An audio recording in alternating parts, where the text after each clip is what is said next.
नहीं जाइबो ससुरा बहरा हो भसुरा ओकर दिल में ऊ तो बसल है।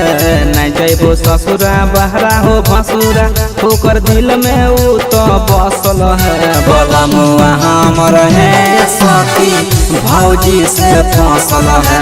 बोला मुआ हमर है सखी भौजी से फसल है। नहीं जाइबो ससुरा बहरा हो भसुरा ओकर दिल में ऊ तो बसल है।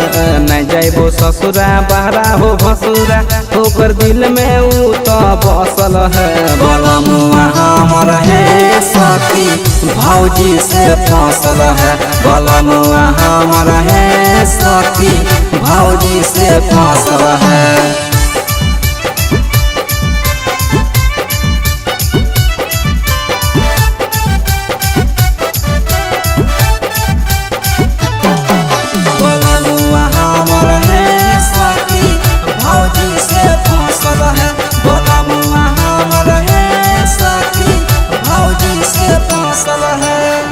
रतिया में सूते पियवा मुहवा मोड़ के सटे ल कहे जब मारे हथवा जोर से सखी जर गेल हमर कपार मारे हथवा जोर से हो। रतिया में सूते पियवा मुहवा मोड़ के सटे ल कहे जब मारे हथवा जोर से। गोतनी हर जहाई हमर पियवा के दिल में बसल है। गोतनी हर जहाई हमर पियवा के दिल में बसल है। बोला मुआ हमर है सखी भौजी से फसल है। बोला मुआ हमर है सखी भौजी से फसल है।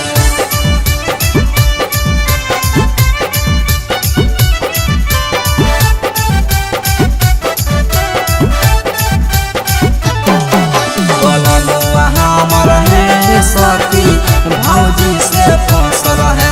बोला मुआ हमर है सखी भौजी से फसल है। हो सया साड़ी गहना जेवर देवे ओकरा कीन के मोहनी खियाई के पियवा के लेल के मोर छीन के सखी बड़ी दूर लेल के मोर छीन के हो। सया साड़ी गहना जेवर देवे ओकरा कीन के मोहनी खियाई के पियवा लेल के मोर छीन के। मुके समस्या हमर पिवा गोतिनिया में रसल है। गौतम गुलशन हमर पिवा गोतिनिया में रसल है। बोला मुआ हमर है सखी भौजी से फसल है।